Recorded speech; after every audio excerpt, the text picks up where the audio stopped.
Hello people, I am Prabsharan Kaur and I am a certified Krav Maga instructor and welcome to my YouTube channel. Half information is always dangerous. आपने कभी सोचा है जो ये self defence videos में जो techniques दिखाई जाती हैं वो आप घर पे क्यों नहीं कर पाते? क्योंकि ये टेक्निक्स में छोटे छोटे लूप्स होते हैं जो हमने कवर नहीं किए होते, यानी कि हमने बेसिक्स तो किए नहीं, बस हम अच्छी वीडियो को फॉलो करने लग जाते हैं. So let's learn the basics and let's get started. First thing, what is self defence? I know self protection, आत्म सुरक्षा, बट आपको लगता है कि सिर्फ अपनी सुरक्षा करने से आप बच जाएंगे? जो अटैक कर रहा है वो बार बार अटैक करता जाएगा, वो नहीं रुकेगा. तो उसको रोकने के लिए मुझे साथ साथ मारना भी पड़ेगा. क्योंकि उसके साथ ही मुझे टाइम मिलेगा, मुझे वो एस्केप विंडो मिलेगी जिसमें मैं भाग सकती हूँ या आगे लड़ सकती हूँ अगर एक से ज़्यादा लोग हैं. अब ये अटैकर है कौन? हम किससे इतना बच रहे हैं? क्यों इतना लड़ रहे हैं? कौन है ये लोग जिनकी वजह से हमें इतना कुछ सीखना पड़ रहा है, अपना बचाव करना पड़ रहा है? ये कोई भी हो सकता है.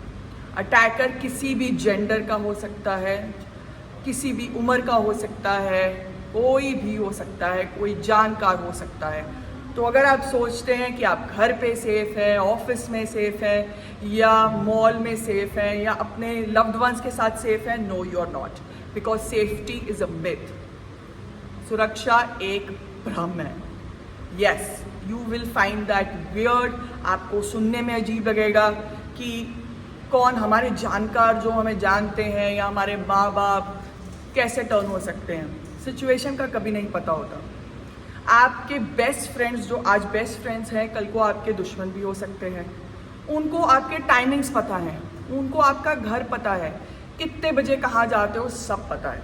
और बाहर के लोग करेंगे, आपकी लोकेशंस पता करेंगे, कहाँ जाते हो, कितने बजे जाते हो.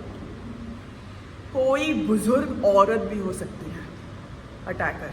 ज़रूरी नहीं कोई आदमी या कोई अधेड़ उम्र का आदमी हो, कोई बच्चा भी अटैकर हो सकता है, कोई स्पेशली एबल्ड भी अटैकर हो सकता है. तो प्लीज़ अपने दिमाग से निकाल दें कि देखने में जो अटैकर नहीं लगता वो अटैकर नहीं है. जब हमारे ऊपर अटैक होने वाला होता है या अटैक हो रहा होता है, उससे कुछ सेकंड पहले हमारी हालत क्या होती है? Let's address that. एड्रेनल बढ़ जाता है, पैनिक अटैक आ जाता है, हाथ पैर कांपने लगते हैं, गुस्सा आ रहा होता है, आपको समझ में नहीं आ रहा होता कि उस टाइम पे करना क्या है. आपके पास अगर टाइम है तो आप स्ट्रैटेजाइज कर लेते हो, यहाँ से भागेंगे, ये करेंगे, ये उठा के मारेंगे, कुछ भी. पर व्हाट इफ आपके पास टाइम ही नहीं है? देन यू आर इन सू. तब क्या करोगे? तो ट्रेनिंग करो ताकि आप पहले से स्ट्रैटेजाइज कर सको. आपने वो सिचुएशंस ड्रिल में फेस कर रखी हो. Yes, on road it is always different. कैसा अटैक होना है वो हमेशा अनप्रिडिक्टेबल होता है. आप 3 चीज़ें होती हैं जब कोई सिचुएशन आती है: फ्लाइट, फाइट या फ्रीज. फ्लाइट मतलब वहाँ से भाग जाना, जो कि बहुत ही बढ़िया ऑप्शन है. फाइट ठीक है, कोई ऑप्शन नहीं है, अगर लास्ट रिजॉर्ट है, लड़ना ही पड़ेगा तो लड़ो. फ्रीज नहीं होना है, जमना नहीं है, क्योंकि अगर आप जम गए तो आप मर जाओगे. Yes, that's the reality. अगर हम जम गए तो हम मर जाएंगे.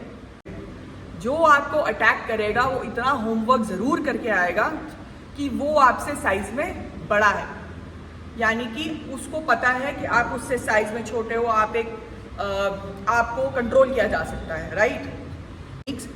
सबसे पहली चीज़ जो हमारी घबराहट में जाती है वो है बैलेंस.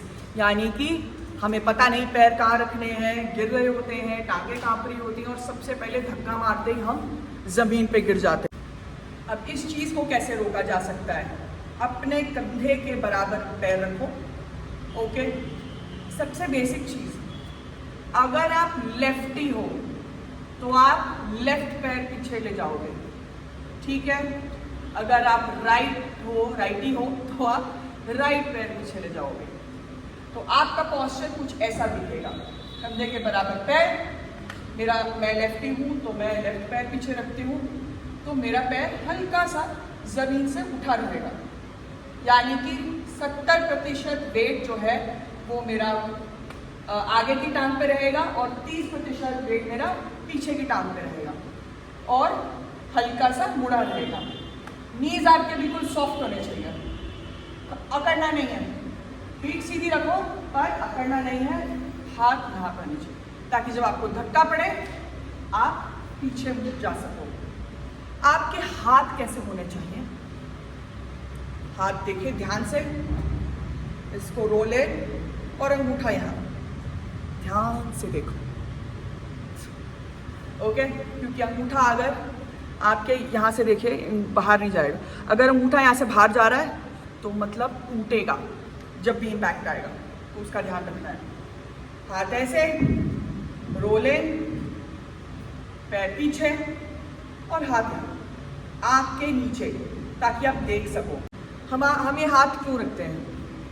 क्योंकि अपना फेस बचाने के लिए, गर्दन, चेस्ट के बीच में एक प्रेशर पॉइंट होता है यहाँ पे, it's called solar plexus.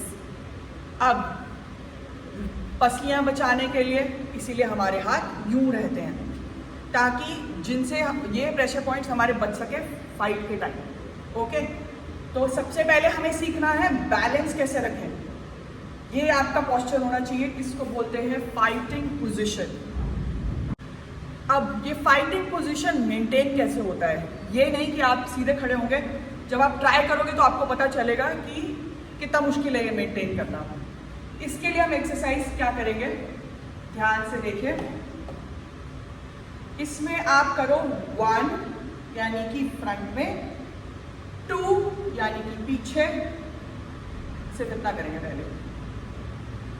Fight में कभी भी पैर क्रॉस नहीं होंगे, पैर क्रॉस होंगे तो क्या होगा, आप गिर जाओगे, सब वही चला जाएगा आपका बैलेंस, जिसके लिए हम इतनी मेहनत कर रहे हैं। सिर्फ आधा स्टेप लेना है हमें, एक, 2, ध्यान से देखिए, 1, 2,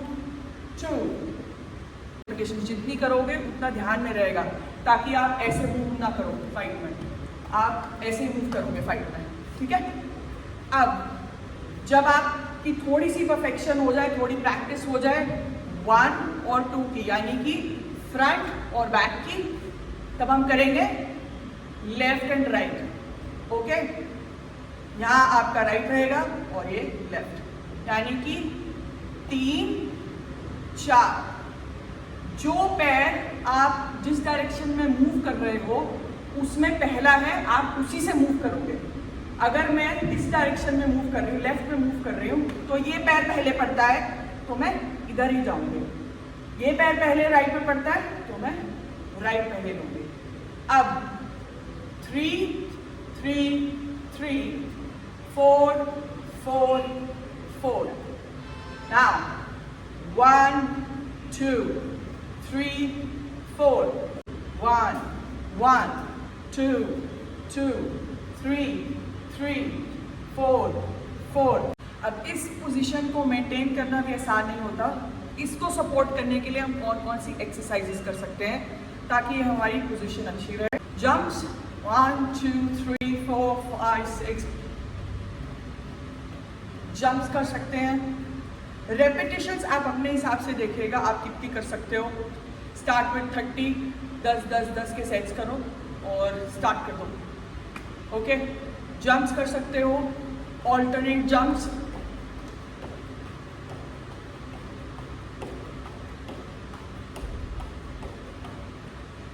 side to side jumps,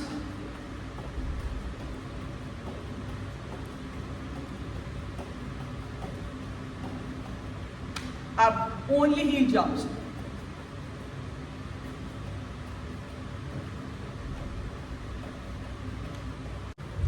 thank you so much for watching my video, hope it help. और किसी का कोई भी हक नहीं है कि आपको फिजिकली असॉल्ट करे या आपको हाथ लगाए, चाहे आप गलत हो नहीं हो, आप विक्टिम हो पर किसी का भी कभी भी कोई भी हक नहीं है, चाहे वो आपके माँ बाप हो, चाहे आपका पार्टनर हो, चाहे आपके बच्चे हों, कोई भी हो, किसी का भी हक नहीं है आपको हाथ लगाने का।